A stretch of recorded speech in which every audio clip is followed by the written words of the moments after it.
Welcome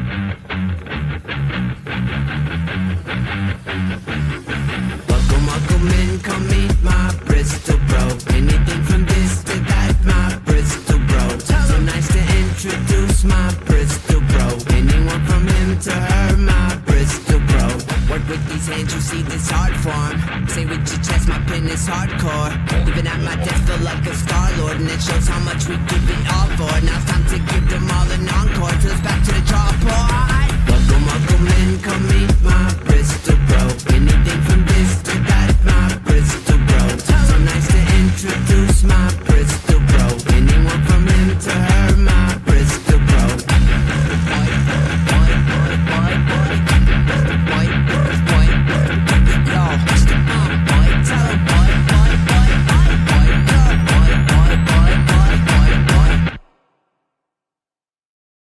Welcome in, everybody. It's another Tuesday with your Bristol Bros. Sam and James are in the house. What's up, Samuel? Boy. What? Man, I can tell you what, though. Bristol, it is. what? Yeah, it's still obnoxious. Come on, dude. Where's your mix?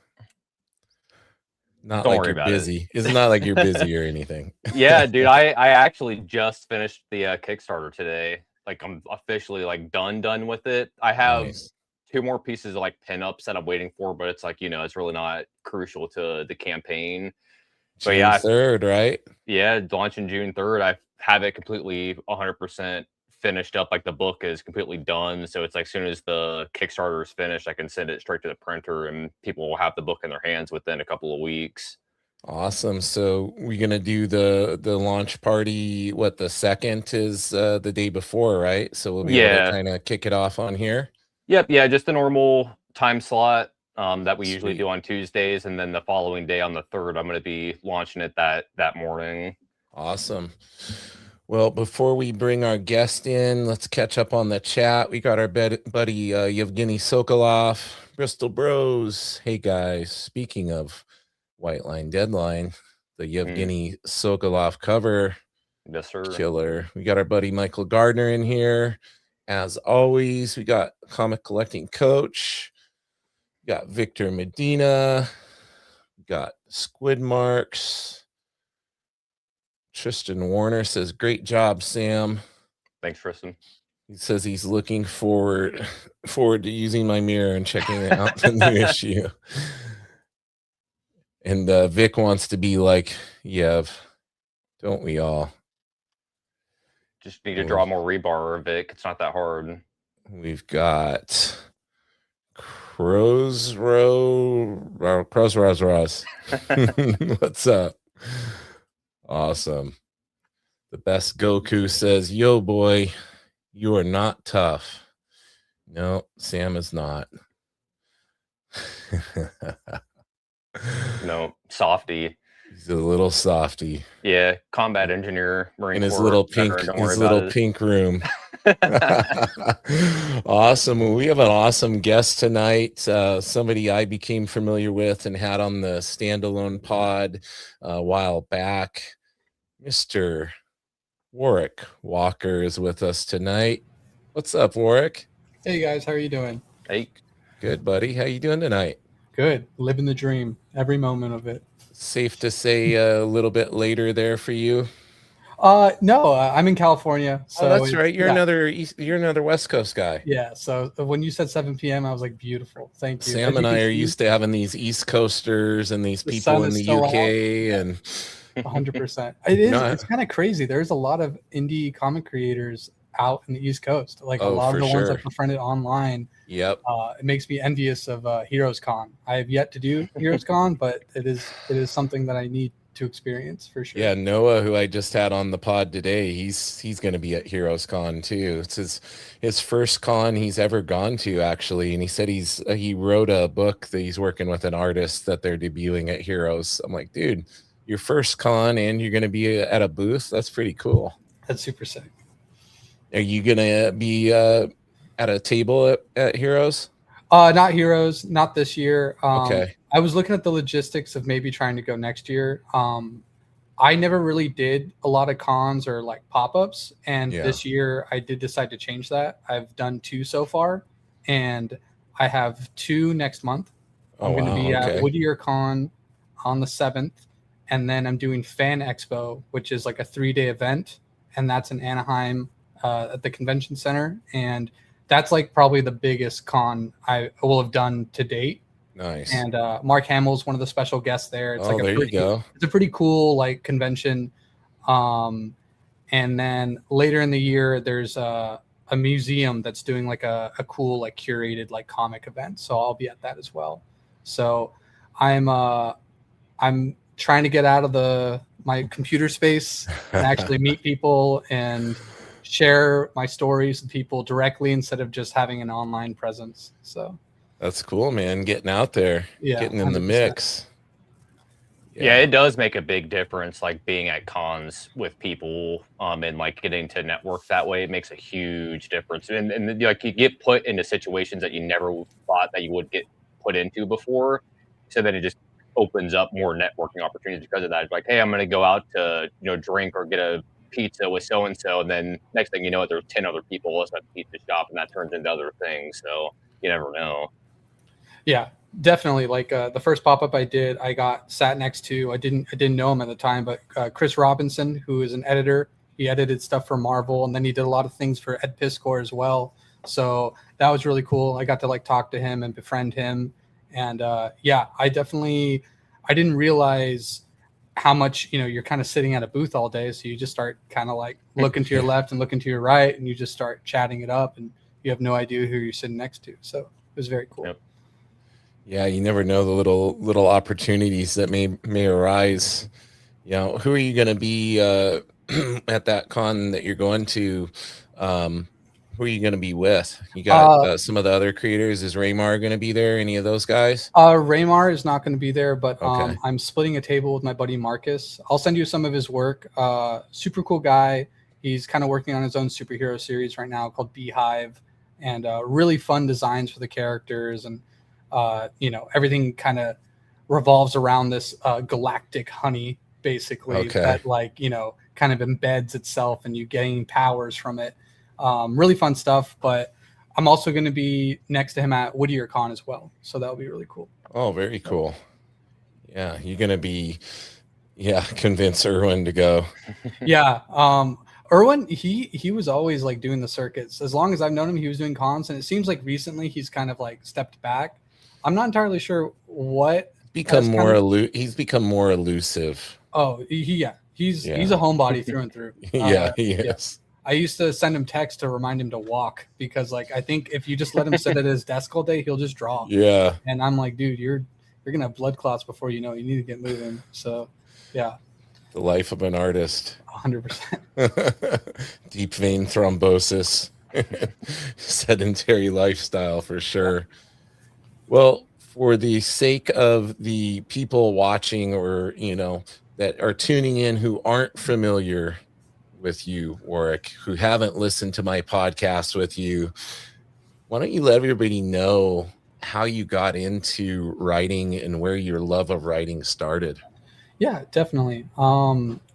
So I've always loved comics. Specifically, like in my youth, I was reading a lot of manga. I didn't really get into Western comics until I got into high school.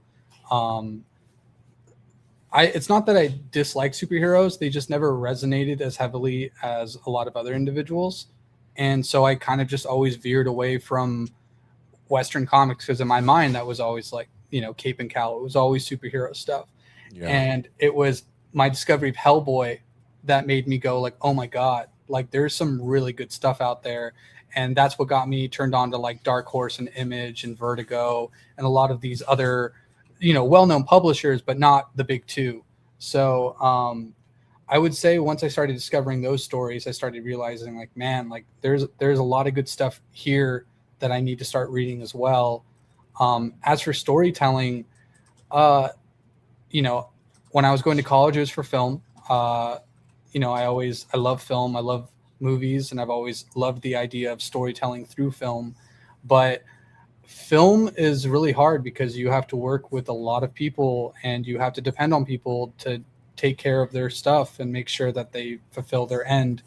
And it's really hard, not having any money to really like create the world or the space or the characters you want. You feel very limited.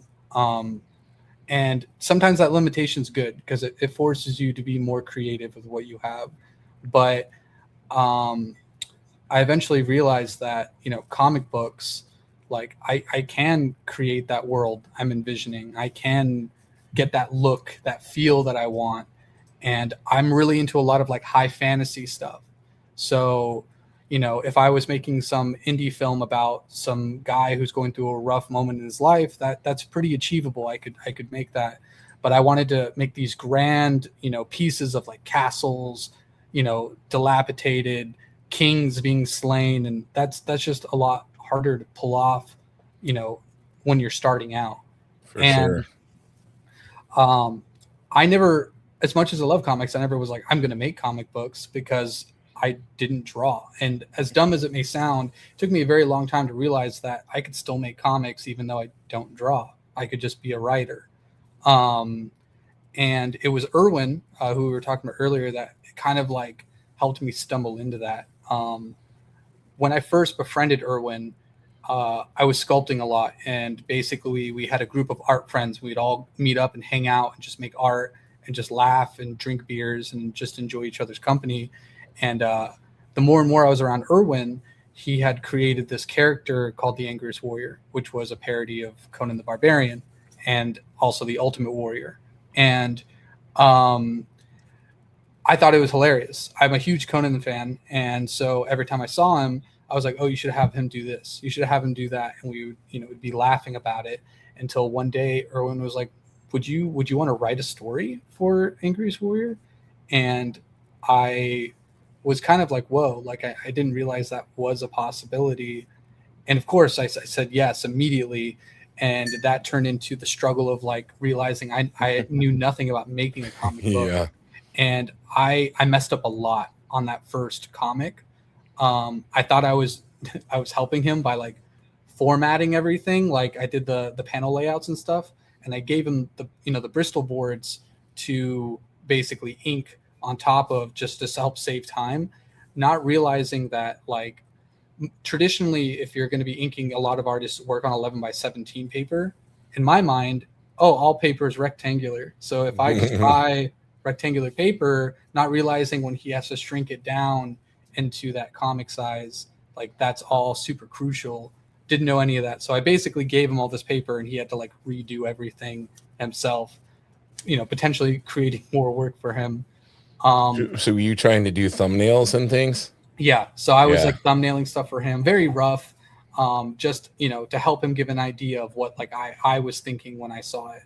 And I'm very open for change.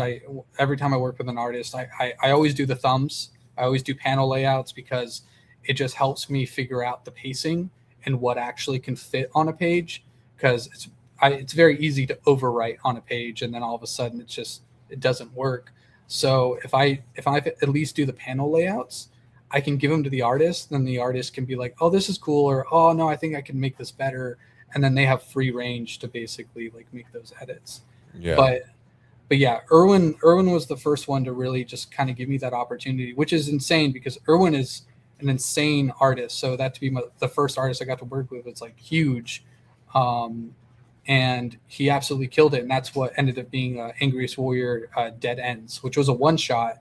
And me and Erwin had such a good time on it that we decided like we should make a series. And that's what our last Kickstarter was, Angriest Warrior and the Crooked Crucible. Very cool. Issue. And as you can see, Erwin is just as insane as he always has been. Yeah. So, and it being a funny parody comic, it gave me a lot of opportunities to do really funny, dumb stuff like this, and just like have a really good time making the comic. So, did you find that you kind of found your sea legs, so to speak, with the writing at that point? Was it getting to be a little more natural for you? Yeah. I made the horrible mistake of making a 16-page story And then immediately the following comic was a 64-page comic, which was very dumb of me, admittedly. And it's very funny though, because like a lot of people love it. That was Vile that ended up being the 64-page story. And every time I end up talking to somebody about comics, they that has read any of my work, that's what they want to talk about, because they loved that piece so much. But I was so worried because I made that comic slow. I definitely I wanted the pacing, I wanted the world building, I wanted, you know, Irwin's such an amazing artist. I really wanted it to be like hard boiled Jeff Darrow. Like you could spend 20 minutes just looking at a page, looking at every single detail, and Right. he absolutely did it. He killed it, and it was really fun to do that. But I was apprehensive because I was like, you know, I'm a writer, but there isn't a lot of dialogue, and I don't know if that translates to people as like, oh, he's not a good writer, he's not writing anything. But in reality, I'm like writing all those scenes, all the things Irwin is drawing. I'm describing like, okay, I want them to be on a subway, and I want there to be gangsters sitting in the subway, and you see a mother with her child, but she doesn't look scared because this is their life, this is their world, this is an everyday situation to her, so she's not scared, and stuff like that. So Well, I think ultimately, if people are telling you they liked it, you didn't make too big of a mistake. yeah, I think it was more of not realizing how long it would take to make a 64-page comic. Right. Yeah. So Making more work for Irwin too. 100%. And I think originally it was going to be 84, and then we scaled it down to 64. We should have just kept scaling it down. Yeah, we should have just kept scaling it down. But yeah, we had a lot of fun doing it, and that is a series we want to return to. But me and Irwin were doing this thing where we would do one Vile, one Angriest Warrior, and I felt like we couldn't really build momentum on either series because there wasn't enough of it continuously coming out. Right. So we decided, let's focus on Angriest Warrior. It's wacky, it's fun. The world needs some wacky and fun right now. And let's just make something that people will enjoy, and we'll knock out like 5 or 6 issues of that, and then we can get back onto Vile. So Now you have a new Kickstarter in the works too that's getting ready to launch soon, huh? Definitely. So that's Flesh and Steel. That is a anthology series that I decided to do. Anthologies I've loved anthologies. I own a lot of comic book anthologies, but I've avoided it like the plague because it seems like hell to navigate that many people all contributing. Sam might know a little something about that. So I avoided it forever, and luckily I've just made some really incredible friends in the art community, and once I started telling them about this idea, they seemed really enthusiastic, and it was people I could trust, people I knew I could count on. I was like, I know this person's going to deliver something incredible, and so they were all on board. And then I decided I should reach out to people that I really love their art, but I may not know them super well, and see how they feel about it. And surprisingly enough, a lot of them were like, hell yeah, let's do it. So I'm really excited to get that out there. We're projecting to do the Kickstarter in August. But yeah, like I'll send you a link. I'll drop it in the YouTube chat if people want to check it out for the pre-launch sign-up page. I think it's a pretty cool pre-launch page, if I must say, even though it's biased. I already dropped it in there for you, bro. Oh, beautiful. Thank you, sir. And as like a little like love you, I added one of the stories is already done. One of the stories that I wrote and was drawn by Kevin Castanero. So if you go to the bottom of the pre-launch page, you'll see a free comic. It's A Simple Job is what it's called. And it's a Conan fan comic, going back to the roots of it. And it's a little taste of like, hey, if you like this, you're going to love what else is in this book. So. All right, last thing for me, and then I'm going to let Sam grill you a little bit. So Kickstarters, are you managing these on your own, or is somebody helping you with these? So Eternal Reign was the first Kickstarter that was solely me. Vile was also kickstarted, and Angriest Warrior was kickstarted by Irwin. So, but I was there for the entirety of the process.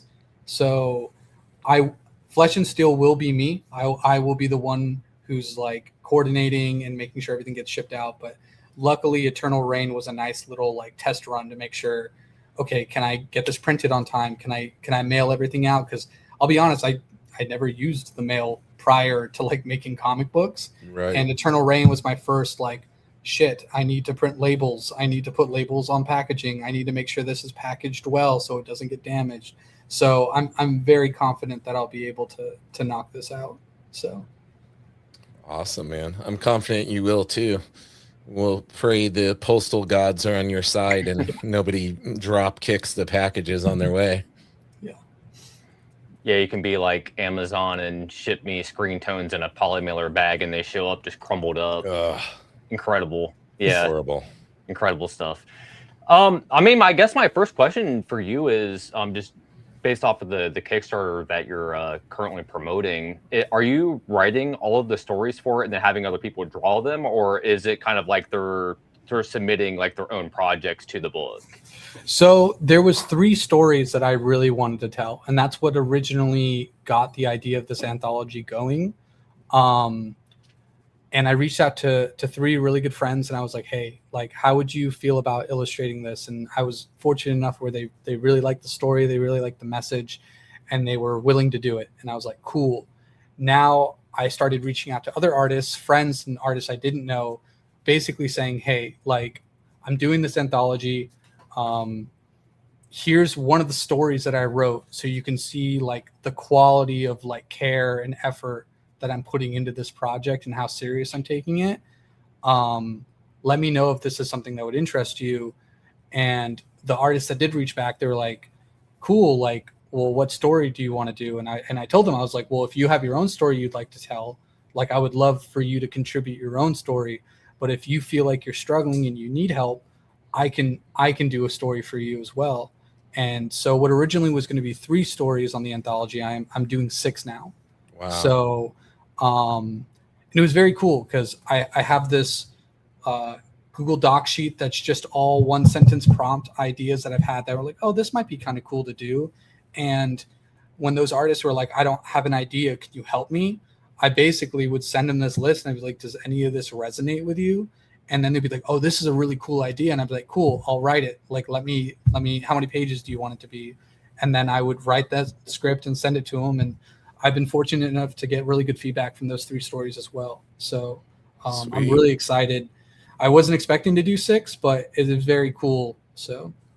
Got a question here from Mark. He says, I'm curious, what are some of Warrick's inspirations in the fantasy genre of writing outside of comics? Okay, beautiful. So, as I mentioned earlier, big Conan fan. So specifically Robert E. Howard stuff too. So, you have the Barry Windsor Smith stuff in the comic books, which is all phenomenal stuff. But Robert E. Howard made some really weird like fantasy. He was borderline like Lovecraftian with some of like the elements. And so classic Conan. And then I'm not sure if you're familiar with Michael Moorcock, but he has an Elric series, and that's also like a dark fantasy series. And that's inspired a lot of stuff. There's, I think it's like the first 5 or 10 pages of the first Elric book where you have this like prince sitting in his throne, and they start describing this court of choir singers that are basically slaves, and they've had their throats surgically operated so they can only produce one musical note, but it's a beautiful musical note, and they're all singing in harmony.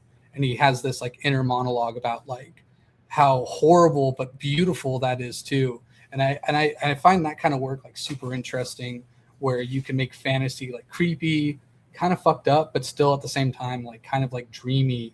So that's what I try to imitate in some of my newer work. But obviously I love sword and sorcery, so I have no problem with just a good buff barbarian slicing people's heads off as well. Nice. With your bread and butter, right? Yeah, 100%. With your with your writing process, are you doing like the thumbnails and then the script, or are you doing like the script first and then the thumbnails? Because like with how I write, typically I like to write all the dialogue. I basically write screenplays is the best way to look at it, and then I thumbnail afterwards. Okay, so I do a thing where I just call it outlining, where it's basically I'll have bullet points in chronological order of what I think the series of events that need to happen in that issue, that story, whatever. And I'll have that bullet point up and I'll know exactly how many pages this needs to fit. And then I'll figure out how many pages. Okay, there's going to be a cool sword fight. How many pages should that sword fight be? Let's make that 4 pages. And I basically start allotting how many pages I can use per like scene, essentially. And that will give me a rough estimate for when I actually start writing it. And I'm no dialogue on my first draft. Dialogue is the thing I struggle the most with. And if I sat there and I tried to hammer out the dialogue, I probably wouldn't ever write a story, because I think it would just slow me down way too much. So the first draft is like me throwing up onto the page, where it's just scene by scene what's happening. Instead of writing what they're arguing about, I'm writing that they're arguing. And that allows me to get that first draft out as fast as possible. And then I'll come in and I'll start writing dialogue. And over time, I'll keep coming back and either eliminating words or making things more clear, or trying to make that character, their voice sound more unique or interesting. And so like that would be my process. Do you ever wait to see the art to decide what you're going to do with the dialogue, or make tweaks after seeing what the artist has done? I'm fortunate. That's kind of what Stan Lee used to do. Yeah. Just let Jack draw it all and then make the dialogue after the fact. Yeah. There has been times where, like for Eternal Reign, for instance, I wrote that there's an empty pantry that gets like a close-up shot. And my buddy, Eric Rivera, he drew rats next to the empty pantry.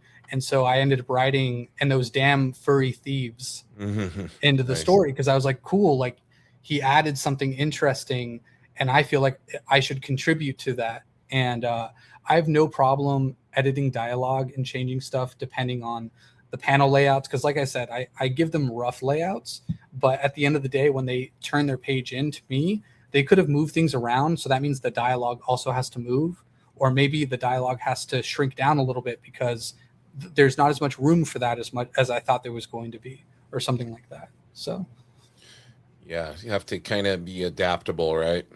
Yeah, as a writer, solely a writer, making comics is a collaborative experience. If I was the artist as well, then it would just be like, no, this is purely my vision. But as a writer, straight from the get-go, I was very open to the idea of like, this isn't just my comic, this is our comic.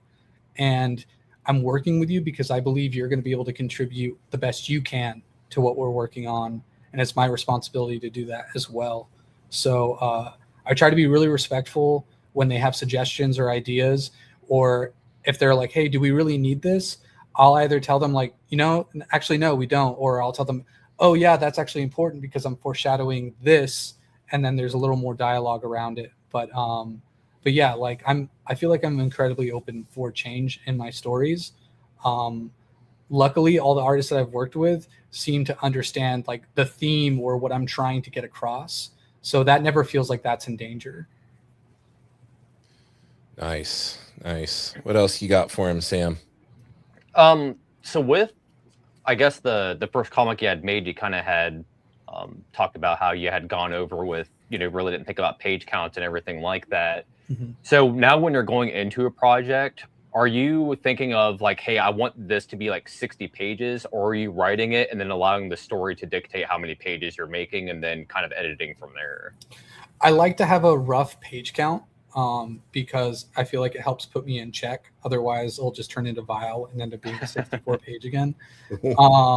So when I had an artist recently reach out to me and they're like, hey, I want to do something with you. And I'm like, that sounds amazing. Like, what are you thinking? We started talking. I immediately asked them, how many issues do you want it to be? What does the page count look like? Because I need all of that to understand how big or small of a story I can tell. And, for some reason, I really love 28 and 32. I think those pages, those numbers, I feel like I do a lot of stuff and I want it to be either one of those two numbers. I don't know why, but I feel like that's the appropriate room for me to like set the mood, get some good action, and leave you with a nice cliffhanger and wanting more. So Yeah, all of my comics are generally about 30 pages. If they're like solo comics, anthologies, their page counts or whatever. I'll make them however many I want to. But yeah, I mean, I think that comics in general nowadays, especially like modern comics, the page counts are way too low. It's like 20 Oh pages. yeah, Like no, it's some not of them. enough. It's And then not even that. and then it's like 3/4 of the fucking book is ads. It's Yeah. like, Yeah. Yeah, I think especially, you're really giving the people that are supporting the project more bang for their buck if you can do that. I think that's important. Don't shortchange them. For sure. Like it's one of those things where it's like it's hard to make comic books, and like I could make 20 pages and just keep trying to like bang that out, but at the end of the day, like I want to make something that like it's going to force you to sit down for a little bit and actually like really enjoy it, because I can burn through a 20-page comic like very fast, and I want people to slow down and just enjoy the stuff that I'm making. Yeah, that makes sense. Do you have any? I know you mentioned that you're more into like horror and these kind of darker, like not superhero genre, but you got any spin on a superhero story in the back of your head kicking around? So originally that was Vile. So Vile eventually, to me, it's a Vile is going to turn into a superhero story. So, the first issue of Vile ends with him turning into this like horrific monster. He's addicted to certain substances, and he thinks he's doing the drug that he always does, but he ends up injecting something that turns him into an actual monster. And at first it's, horrible. He can't control it. To me, it's like a big metaphor of like substance abuse and how you can downward spiral and become something that's like unrecognizable. But I've been fortunate enough to meet people who have been able to pull themselves up, overpower this abuse, this issue that they're suffering from, and become stronger from it. And that's what that story is at its core. It's about somebody who's dealing with grief, somebody who's trying to escape their very fucked up reality, but they realize like I can't, and this is how I am. This is how people perceive me, and I need to learn to control this. I need to be better. I need to be stronger.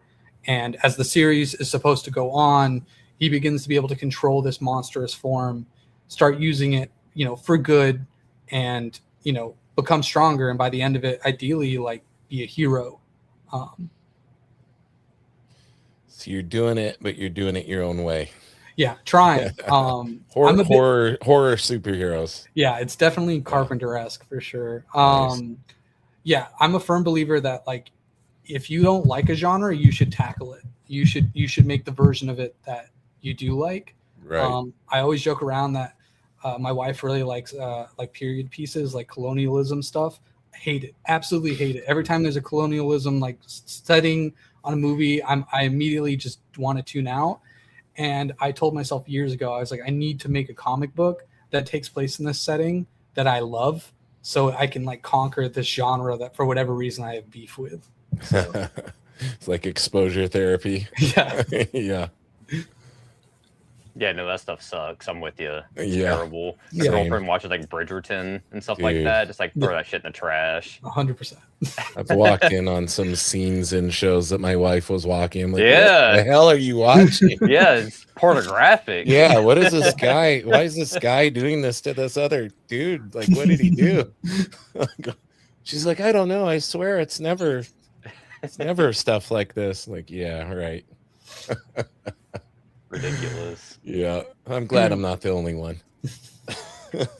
So typically, how long is like your pipeline for like a Kickstarter generally for like you on the creative side to when it's finished? So Flesh and Steel, I launched the pre-launch page I think like a month ago. Yeah.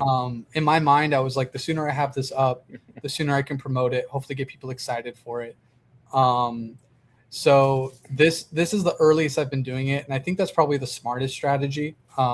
Just trying to get awareness of it before it launches.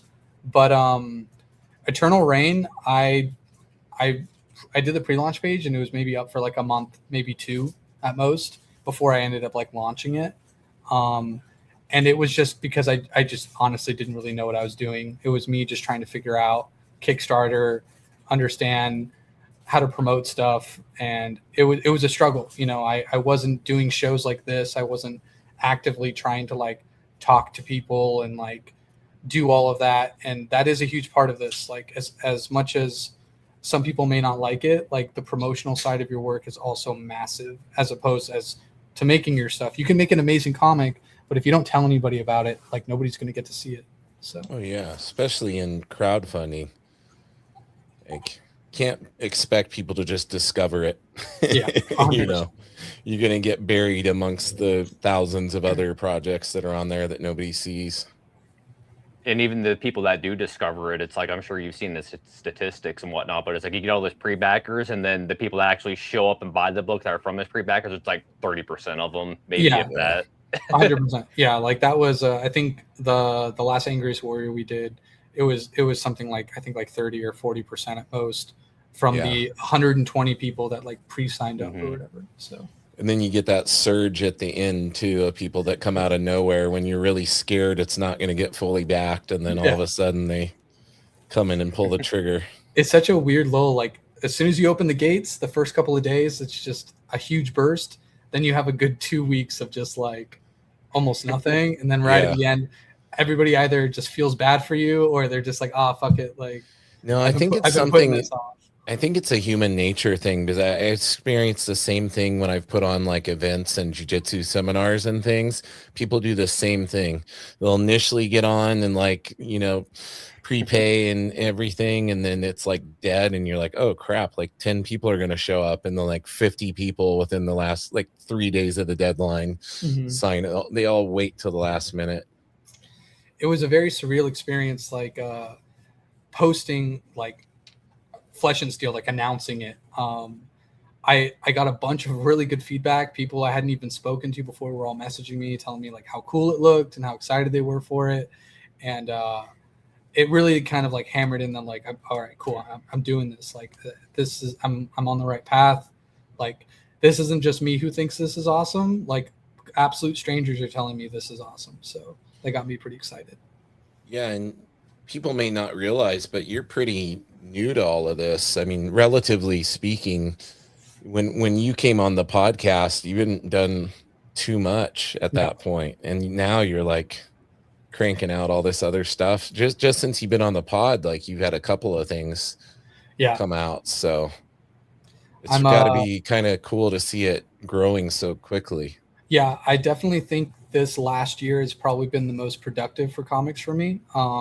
I've been making comics for probably, I think, you know, let's say 4 years now is when the first Angriest Warrior came out. And a lot of it stemmed from, I worked with Erwin. He also did Vile, and Erwin was a friend of mine. So that was very easy to like coordinate and to like understand. And I kind of had to work up the courage to reach out to artists and basically pitch ideas and see if they're interested, and also be absolutely okay with them not either responding or saying like no thanks. And you know, that fear of rejection, that fear of like, oh, like nobody wants to work on this. But I've been very fortunate where the people I have talked to are excited about what I'm doing, and I've been able to make friends in the process, which is like huge. So yeah, I think it's one of those things where if you just go into it with like the worst they could say is no, or yeah, I can't right now. Like Sam and I run into that a lot. We invite a lot of people on. It's like, oh yeah, I want to do it. And then when it comes down to actually scheduling, it's like, oh, I can't. Yeah. But hey, if that's the worst thing you encounter, Jim the food. Yeah. Son of a bitch. Deadline, schmedline. Coming for you, brother. Yeah, I mean, so with all the previous Kickstarters that you've done, what are you looking to do different with the current one that you have up that you're looking to maybe, you know, get some more leverage in terms of like funding and everything like that? Yeah, that's always a challenge. I'll be honest, I'm really bad about stretch goals. To me, I'm very like, I'm very blunt. Like I'm making the comic book. I know variant covers are like a huge thing, and that's just something that has never really captivated me. and don't get me wrong, the idea of like having different artists do their own take on a cover is very cool. But then my mind goes to all the different printing I have to do and all the managing of who bought what. Oh, this guy got cover A, B, this guy got A, C. And to me, I want the actual comic is my focus. So I want that product to be the best it can be. So I think even for Flesh and Steel, for the anthology, it's just going to be the book. And I played around with like some fun, dumb ideas, like the Flesh and Steel logo is very cool, done by Bob Kurthy, a phenomenal artist. We were joking around about making temporary tattoos of the logo. So I was like, oh, maybe I'll just put a temporary tattoo in for free with every copy or something dumb like that. But that is something I feel like I need to get better at, learning how to market and learning like what people want to buy, what they want with their comic book. Because I feel like I'm a very bare bones kind of guy. If anything, I was thinking about offering commissions to the artists. If they want to do commissions, then they can do commissions, and this allows them to make more money, and that has nothing to do, like whatever they decide to charge for their commission, that's 100% theirs. That has nothing to do with the finances of like what I get from the Kickstarter. So at the end of the day, I'm more worried about the artists making sure that they're getting what they deserve, rather than like, oh, like we should make a poster, we should make a shirt, we should make, wristbands, so. Yeah, it's interesting that you do bring that up about covers, because on the current Kickstarter that I have up in pre-launch right now, I wasn't going to do any variant covers for it, but then somebody I couldn't pass down sent me art unprovoked. Yeah. So I was like, now I opened up the can of worms. Now I had to do variant covers. But one of the things that I can recommend for you to do, and Jim Off Food had actually told me about this, and this is what he did on his last Kickstarter, is because it's like, as you know, it's like having variants is a pain in the ass, because it's like now you have to pay taxes on another cover, and you have to send that to the printer, and another SKU that you got to carry, and all that kind of stuff. He will do limited prints of somebody's cover, only do like 10 of them, and make it limited to only 10 of them, and he'll price them at like $50 a piece. That's so cool. that way it makes it like a collector's item, rather than it only being like a variant that anybody can get, so that it makes it more incentive for people to actually jump on it, and then it makes it more incentive for him to actually print it. So. That's actually a really cool idea. I didn't think of the limited aspect of it, because then that also allows you to have a good idea of like, okay, if I only make 25 copies of this, it's going to cost this much, and if I charge this much, then I know for sure it's going to go well over the cost to actually print it and stuff like that. So that's not a bad idea at all. Yeah, it's food for thought, I guess. Is this path you're on right now fulfilling your creative self, your creative nature? Are you wanting to take this further? Are you going to pursue work for bigger publishers? Are you happy right now doing your indie, like creator owned type of thing? What's the future look like, Warrick? In a perfect scenario.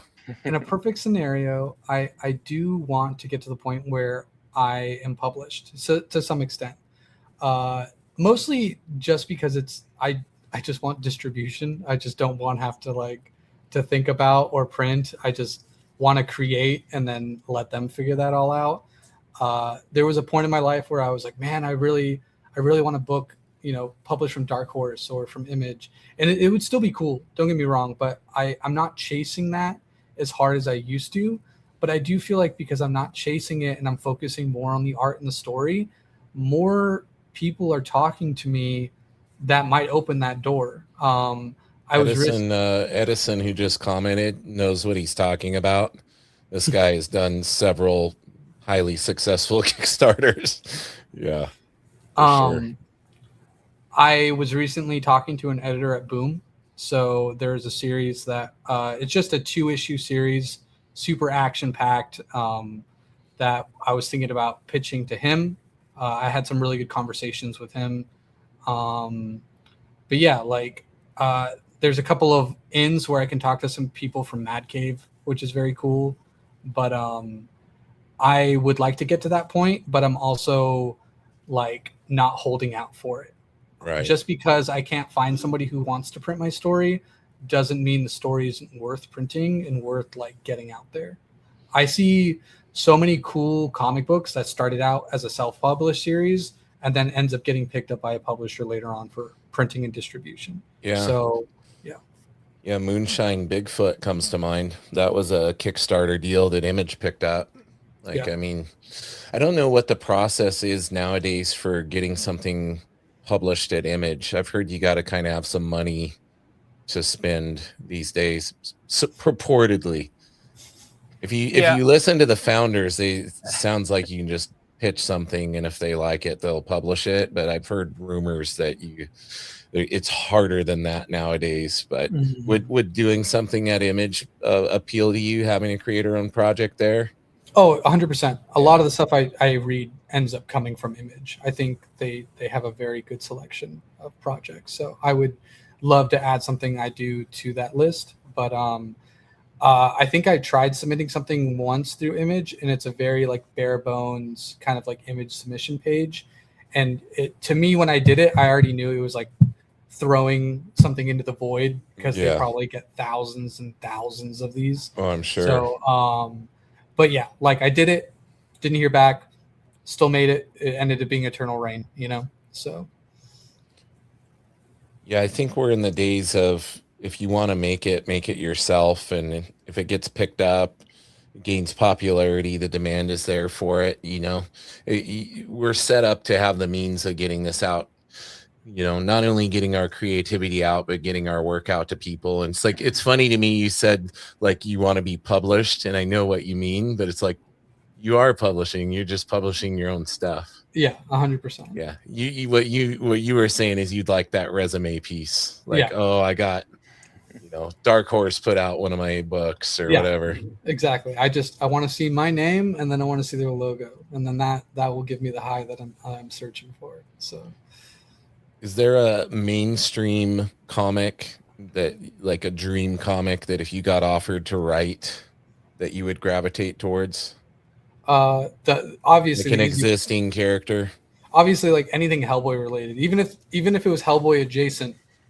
If I did BPRD or something, I would be absolutely floored with that. Beyond that, I'm trying to think what would be another cool series to tackle.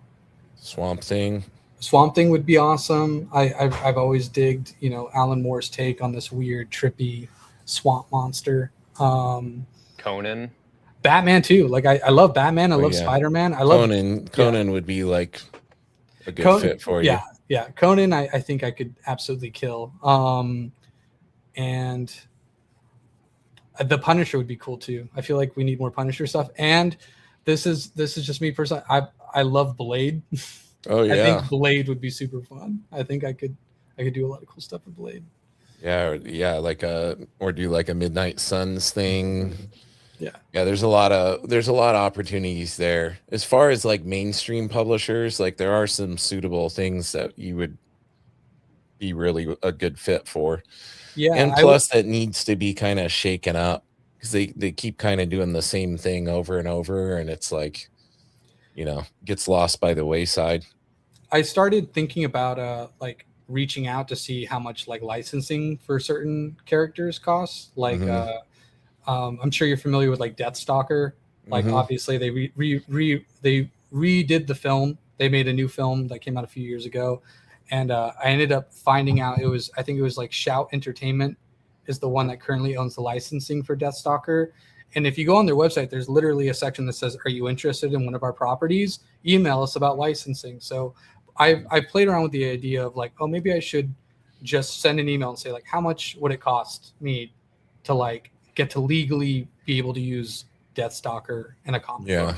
So I do think that's a venture I do want to eventually take, but I do need to have a better understanding of like licensings and how all that stuff works before I just start throwing money. So yeah.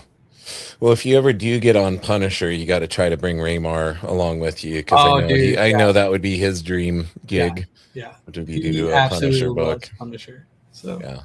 He alluded to getting a big cover here that he just posted about that he said it's not Hulk, even though he used the Hulk meme, but he said it's pretty big. So he has not told me what it is yet. So hopefully, there you go. Hopefully, Spinmark really says cool. we need a fresh take on Kroll. Yeah, we need a fresh take on a lot of things these days, I feel. Yeah, we're getting in a little cycle of monotony here, especially with Marvel. I feel like they're just kind of it's like when Sam can find these comics in the dollar bin that are 10 times better than 95% of what Marvel's putting out right now. That's kind of a problem. Yeah, I would agree. Was it the Tower of Terrors was the one you found recently? Tower of Shadows, but Tower it of Shadows. would no fucking dollar bin book. I wish. Well, they're like $15, like. But issues. an older book that was like phenomenal. Yeah, apparently number 4, that's the one that's like crazy money for whatever reason. I'm not entirely sure why, but I was talking to Stand Up Dan actually about Tower of Shadows, and he's like, "You got number 4?" Like, no, and he's like, "You're never going to," and he's like, "That's the one I'm missing out of my collection." I looked it up, and I was like, "Oh, okay." Couple $100 worth, random keys that goes for a lot or something. Yeah. Probably the first obscure first appearance of somebody or something. I started picking up I've been recently just going to the artists that I like on their Instagram pages and just picking up their comics directly from them. And one I recently picked up that I really liked was Tyrant Fall. It's by Brennan Knight and Max Davenport, and it's like this super fun high fantasy, but also has like elements of like cyberpunk and like dystopia. Oh, that's cool. I like the colors on that. Yeah, dude, it is a super fun comic, really action packed. They're up to 3 issues right now, but they're currently working on the 4th. But like, just super fun stuff, just super actiony, super gory. Yeah, I feel like we need more comics like this. We just need more voices that just haven't gotten to tell their story yet out there. And I feel like indie creators right now, they're scratching that itch that a lot of mainstream comic stuff isn't for me. Another one that I really enjoyed was Above Snakes. This one's printed by Image, but the colors in this are like super crazy, super vibrant, and just really interesting choice of art style. But I really digged it. It's your classic like revenge story. It's a Western, and it's about this guy trying to seek justice for his dead wife. And he basically has this spirit vulture that just wants to feed on the wicked. Nice. But yeah. Do you feel like, have you ever considered like direct to consumer as well? Like, I mean, a lot of people are exploring that route. So instead of crowdfunding, like if you do get to a position where you have the funds to get something made and then just selling it directly to people like via Whatnot or something like that, is that anything that interests you? Or do you think Kickstarter is kind of a little more reliable means of making sure the funding's there and the audience is there for it? To be honest, it's something I haven't fully explored. I think that's the next step for me because I don't have a website. I literally have Instagram. If somebody wants something I made, they have to like DM me, which I understand is not like a viable way of getting your stuff out there because like that can be intimidating, right? Like messaging somebody saying, "Hey, I want to buy this thing from you." Yeah, or Instagram hides it from you, like they do a bunch of people that try to reach out to me about being on the podcast, and I find it like 2 weeks later, you know? Yeah. So, like I said before, all my enjoyment really comes from making the comic, and I need to get better at promoting and selling it. Because once I've done the Kickstarter, I'm already working on the next project, and I have my printed copies. And when I do these conventions or pop-ups, I have them out ready, available. But I don't have an easy way of selling my stories without somebody just basically reaching out to me, which isn't a good system. That is definitely something I need to start figuring out. Yeah, there's always something. Oh, there we go. Yeah. I know that guy. Self-funded. That's awesome. Yeah.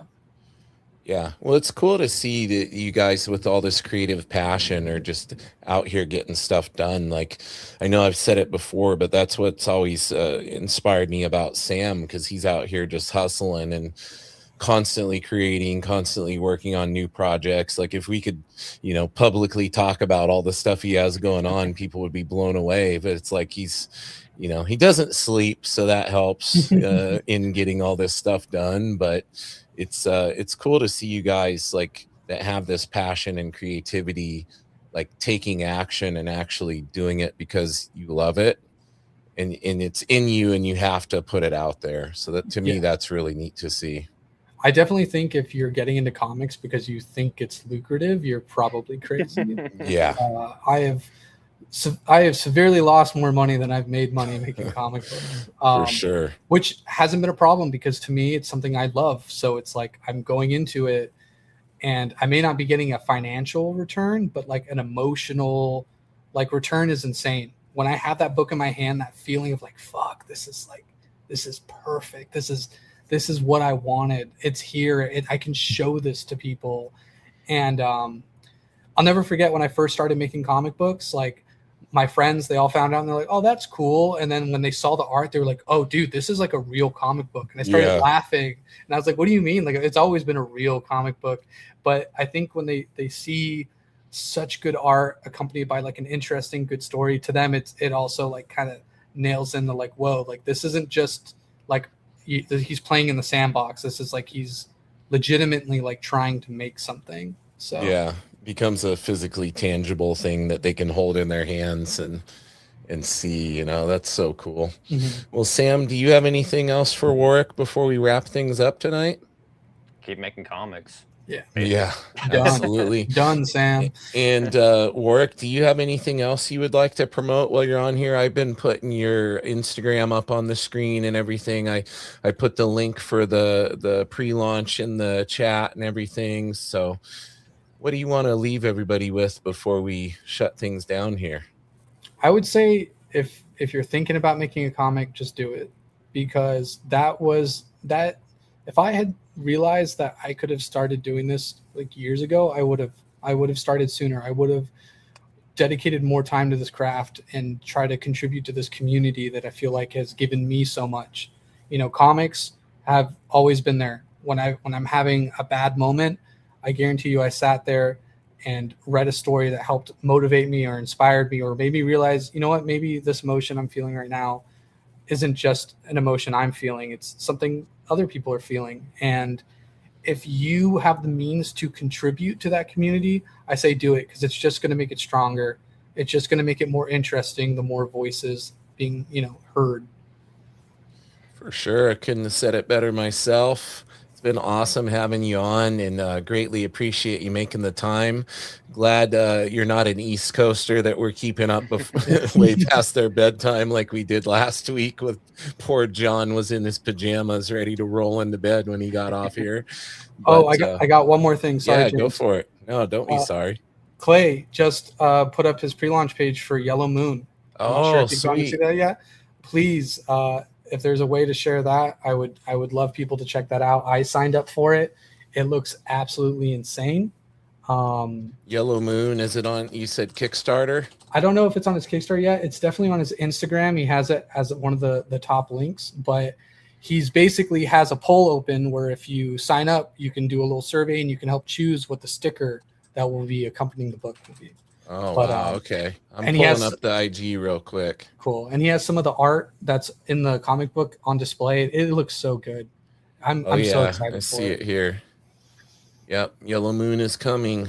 Screenshot the QR code. All right. I'm going to put him in the chat so people can go over to Clayton's Instagram and check that out. Clayton, another friend of the podcast, great guy. I got to get him on here. Clayton's awesome. You got it. Like, and he's been a busy bee too. Want to shout out Edison Neo, who's been in the chat. He was on the podcast recently. He's insanely talented artist and writer. He's done several Kickstarter projects. He's got a really cool sketchbook that he has already fully funded just a few days in on his Kickstarter. So make sure you guys go support Edison. be on the lookout for his episode coming up. And Warrick, thanks so much for being on here with us tonight, man. Definitely. Thanks for having me, guys. I'm looking forward to being back. Awesome. Oh, yeah. Thanks to everybody in the chat. Sam, thank you as always. Peace out, guys. Bye. I got to end it quick. He's going to keep going. And